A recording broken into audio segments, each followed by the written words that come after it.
My boyfriend left me for his therapist after I supported him through 3 years of depression, and now he's telling everyone I was the toxic one. My boyfriend James used to call me his lifeline. He said I was the only reason he survived 2022. I held him through panic attacks. I paid for his therapy. I reminded him to eat, to sleep, to stay alive. I cleaned up his messes, made excuses for him at work, and stood by him when everyone else walked away. And after everything, my boyfriend told his entire family that I was emotionally abusive, then moved in with the therapist I found for him. He said I needed him to stay broken, that I made him feel small so I could feel powerful, that I weaponized kindness. That's what he told his mom. That's what he told our friends. That's what he posted on social media next to a photo of him holding hands with her, the same therapist I spent days researching and months paying for because I just wanted him to feel okay again.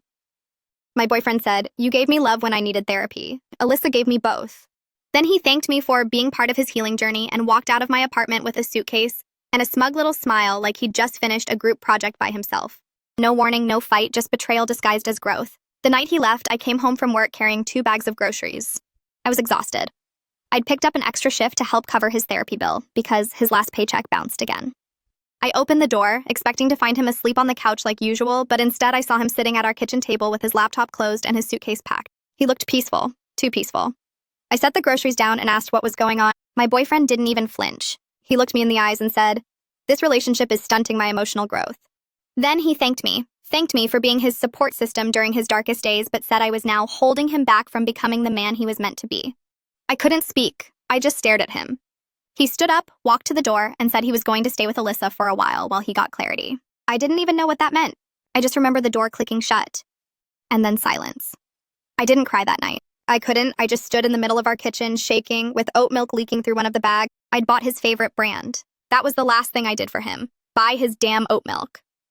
The next morning, my phone started blowing up. The next day, James blocked me on everything. Then the texts started coming in, from his sister, his mom, even people at his office. They were so sorry things didn't work out, but hoping he was finally getting the help he needed. His narrative was already out there. I was the reason he broke down. I was the unstable one. I was the reason therapy didn't work the first time around. What no one knew was that I was the one who booked his first appointment. I was the one who stayed up with him through every spiral. I was the one who called in sick to my job to take him to the emergency room when he couldn't breathe. And I was the one who helped him pick Alyssa after we fired his last therapist for being too cold. He used to text me after every session. He'd tell me how proud he was of the work he was doing. He said I made it possible.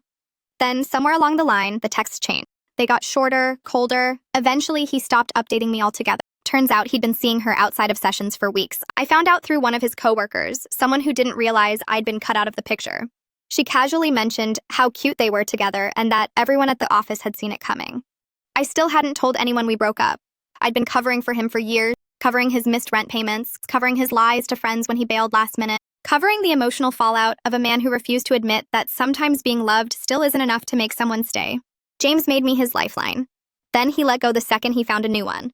That weekend, I stayed in bed for 2 days straight. Didn't eat, barely drank water. My best friend Nina came over, let herself in with the emergency key I gave her last year, and found me curled up in the corner of the bed still wearing my work uniform. She didn't say anything at first, just pulled the blanket tighter around me and sat on the floor next to me in silence.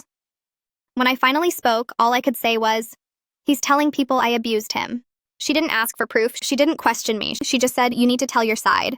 I didn't want to. I didn't want to be the girl online posting her heartbreak in screenshots and paragraphs. But the more I stayed silent, the more James's version spread. The more people began treating me like I was dangerous, like I was the one who broke him. So I wrote a letter, not to him, to myself. I wrote down everything. Every late night drive to the pharmacy, every panicked call, every time I held his hand while he screamed into a pillow because the world felt too loud. I wrote about how he once told me I was his reason for staying, how he used to call me his anchor, how he said no one had ever loved him the way I did. Then I tore it up because it didn't matter anymore. None of it changed the fact that he was gone and that he was making sure everyone hated me on the way out.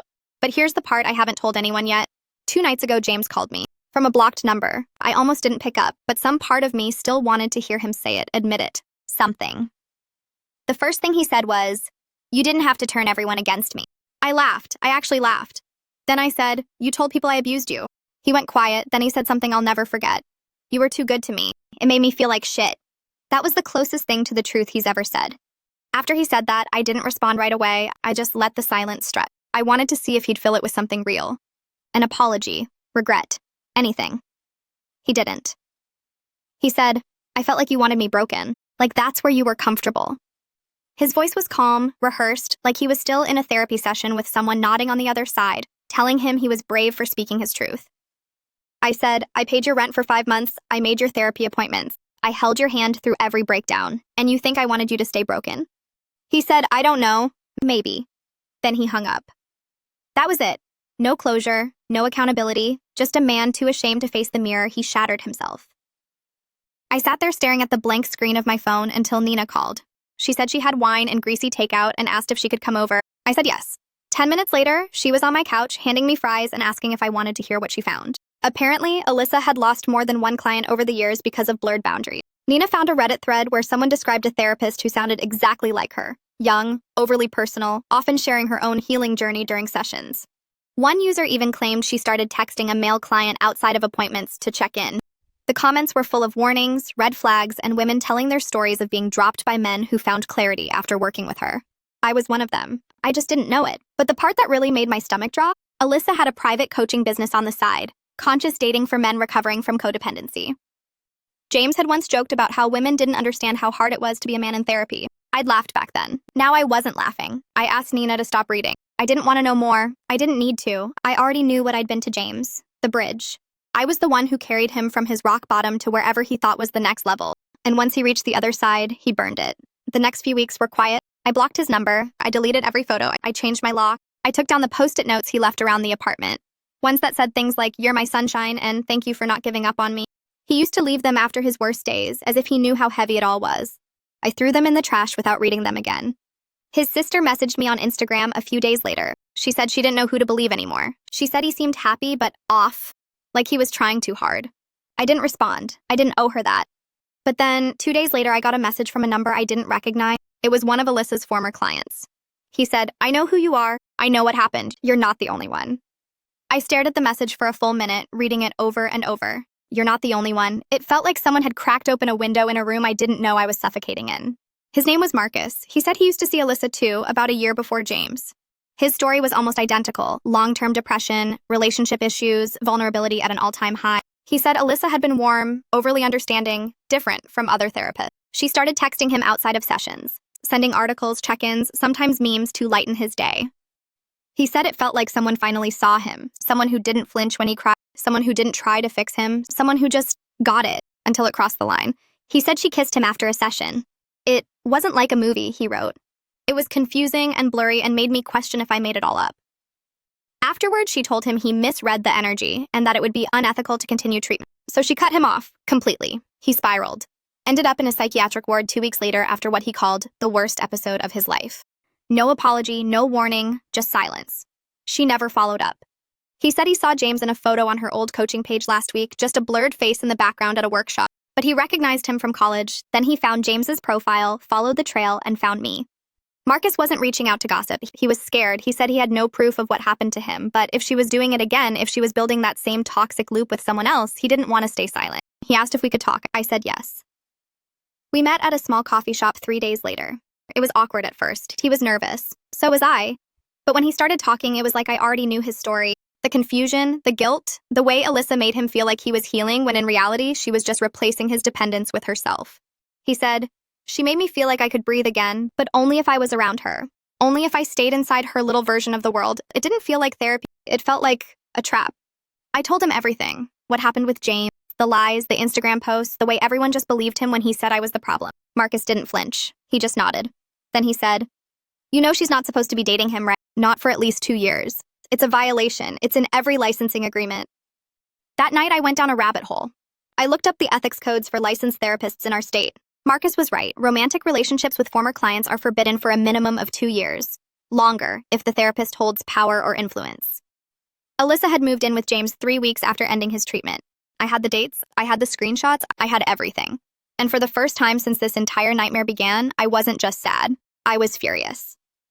The next day, I filed a complaint with the state licensing board. It wasn't out of revenge. It wasn't even about James anymore. It was about every other person who'd end up in her office, thinking she was their safe place, not knowing she might already be choosing favorites. Building bonds she had no right to build. Crossing lines no one would believe without proof. I included everything. The appointment confirmations from James's old email, the Instagram photos, the coworker messages, even the time-stamped texts from the night he left. I didn't hold back. Marcus filed his own report 2 days later. Neither of us heard anything for weeks. Life started to settle into a weird, numb routine. James hadn't tried to contact me again. His accounts went silent. I deleted my social media completely. Nina helped me repaint the apartment. We got rid of the furniture James picked out, burned his hoodie, swapped the bed, even changed the lighting. I started sleeping better. Then, one afternoon, I got a letter. The state board was investigating Alyssa for multiple ethics violations. And James, when I opened the letter, my hands were shaking. It felt surreal. Like seeing all the chaos of the last 2 months printed on official state letterhead somehow made it more real, more permanent. Alyssa was under investigation. Multiple complaints had been filed. Witnesses had been contacted. They were reviewing her license. And then, just 3 days later, James showed up at my apartment, unannounced. It was just after 7 p.m. I was getting ready to go out for dinner with Nina when I heard the knock. 3 fast bangs, like someone who didn't care how loud they were. I froze. Something in my gut already knew. I looked through the peephole, and there he was, James, hoodie on, hands in his pockets, eyes red. I didn't open the door. I just said, "What do you want?" He sighed, loud enough for me to hear it through the door. Then he said, "You filed a report?" I didn't answer. He laughed once, dry. "You really want to ruin her life because our relationship didn't work?" That's when I opened the door, just halfway, just enough to look him in the eye. I said, "She was your therapist, James. That's not a relationship. That's a boundary you two decided didn't apply to you." He shook his head. "You don't get it. She saw me." I said, "I saw you when no one else did. Don't pretend this is about some deep spiritual connection. You left me for the first person who validated you without demanding anything in return." He stepped forward, I stepped back, he stopped. Then he said, "I lost my job." I blinked. They found out about Alyssa, about everything. HR said it was a conflict of interest. They offered me severance to leave quietly. He looked like he wanted me to feel bad, like I was supposed to apologize for filing the report that exposed them. But I didn't flinch. He said, "You ruined everything." I said, "No, you did. I just stopped protecting you from the consequences." He stared at me for a long moment, then turned and walked away. That was the last time I saw him in person. A week later, I got an email from the board. Alyssa's license had been suspended pending a full review. She wasn't allowed to practice until the investigation was closed. Marcus and I were both listed as primary sources in the case. I don't know what happened between them after that. I stopped checking, stopped searching for updates. I blocked every number and account connected to James. I stopped needing to know how his story ended. Because I was writing my own. It's been 4 months. I've redecorated the apartment, started cooking again. I picked up a new job. It doesn't pay as much, but I don't come home crying anymore. I go to therapy myself now, real therapy with someone who doesn't try to fix me, just listens and helps me put the pieces back together. I told my story to protect myself, to protect other people, and for the first time in years, I feel like I'm standing on my own 2 feet, not carrying someone else, not drowning in someone else's pain. My boyfriend left me for his therapist. He told everyone I was the reason he couldn't heal. But the truth is simple. He didn't want to heal, he just wanted someone new to blame when things fell apart again. It's strange, the kind of peace that comes after chaos. Not the kind that feels good, not at first, but the kind that's quiet, unfamiliar, like your ears are still ringing after an explosion. That's what the weeks after James disappeared from my life felt like. Quiet, eerie, empty, but in a way that almost felt clean. I stopped checking my phone constantly. I stopped waking up in panic, wondering if I had to calm him down again. I stopped waiting for the next text accusing me of ruining his life. It was like living in a house that had finally been emptied of smoke. The fire was over. Everything was scorched, but at least I could breathe. And then one night, I got a message from a woman named Laura. She said, "I think we need to talk about Alyssa." I was her client too. I felt sick reading it, because deep down I already knew what she was about to say. Laura had been in therapy with Alyssa about 6 months before James started. She was dealing with grief after losing her dad and came across Alyssa's profile online. Said she felt instantly connected, warm, soft-spoken. "She made me feel seen," Laura wrote, "until she made me feel used." Their sessions started normal enough, but after a few weeks, Alyssa started talking about herself, her past, her pain, her own traumas. At first, it felt bonding, intimate, human. But then Alyssa started using Laura's words as launch points for her own stories, her own opinions, her own wisdom. Laura said by the end of it, she felt like she was the one providing emotional support in the room. Then Alyssa suggested they go on a healing retreat together. Not as therapist and client, just as 2 women walking the same path. Laura declined. The next session, Alyssa was cold, dismissive, told her she wasn't ready for real growth. A week later, she dropped her as a client. Laura hadn't spoken about it until she found my name through the complaint report. She said she thought she was crazy, dramatic. "No one would believe a therapist could manipulate you that gently," she wrote, but I believed her, instantly. There were now 3 of us, 3 different people with eerily similar experiences, and we had proof, timelines, messages, photos, screenshots. And while James's name was still being kept out of the formal public reports, word was spreading, quietly, through forums, whisper networks, private groups for people who'd experienced abuse in therapy. We weren't alone, and we weren't wrong. I didn't want revenge anymore. Not really. I didn't want to see Alyssa lose her license just so I could sleep better at night. I wanted accountability. I wanted her to stop doing this to vulnerable people. I wanted her to see the wreckage she left behind and realize it was her doing, not some misguided version of healing through connection. As for James, he resurfaced online about 2 months later. New city, new job, new Instagram, all the usual self-help captions. Healing is messy, growth is painful, boundaries are everything. A few vague swipes at narcissistic exes and women who prey on broken men.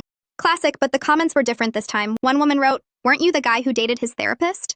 Another replied, "Lamao, didn't your ex pay for your therapy? Sit this one out, you know." The facade was cracking. I didn't engage. I didn't even watch it unfold for long, because by that time I was already moving on. Not in a fairy tale kind of way. Not with a new man or a new life, but with a new understanding of myself. I wasn't crazy. I wasn't toxic. I was used, and I survived. I still go to therapy. Real therapy. I still flinch a little when I get blocked calls. Still feel my stomach drop when someone mentions a healing retreat. But I'm getting better. Slowly, quietly, honestly. James once told me I was his light in the dark. He just didn't realize I was my own too. The final time I saw anything about my boyfriend was 6 weeks ago. It wasn't dramatic, no public meltdown, no apology, just a post on LinkedIn, of all places, where he shared an article titled "Emotional Resilience in Leadership" and captioned it with, "Real growth begins when you walk away from what no longer serves you." It was generic, polished, exactly the kind of thing he used to mock, but now he was saying it like he invented the concept. Like the man who once needed help brushing his teeth during a depressive spiral had suddenly become a self-help guru. I didn't cry, I didn't even feel anything. Just this dull, quiet awareness of how far I'd come. Because 6 months ago, that would have destroyed me. Now, I just closed the tab, opened my emails, and went back to work. That was the moment I realized the healing wasn't in some big emotional breakthrough. It wasn't in exposing him or watching him fall apart. It was in not needing any of it anymore. The version of me who begged him to come to bed, who whispered affirmations into his shoulder while he shook and cried, who paid for his therapy, defended him to everyone, who even considered getting a second job just to keep him afloat, that girl was gone. And in her place was someone who didn't care how the story ended for him. Because I was writing a different one for myself. I moved apartments, smaller place, quieter, I picked the furniture, I painted the walls. I sleep through the night now. I started dancing again, something I stopped doing because he said it made me look unbalanced. I wear lipstick again, I speak louder, I smile bigger. I started going to therapy, not to fix myself, but to understand myself. And the version of me I'm discovering isn't broken at all. She's just done shrinking for people who refuse to grow. People still ask about him sometimes. Mutual friends, old coworkers, even one of his cousins who didn't know we'd broken up. I don't explain, I just say that chapter's over and leave it at that, because it is. No dramatic goodbye, no screaming closure, just the quiet, steady return to myself, a little wiser, a little more guarded, but whole. My boyfriend left me for his therapist and told everyone I was the toxic one. But the truth is, he left me the second he started believing he was the only one who mattered, and that's the kind of person who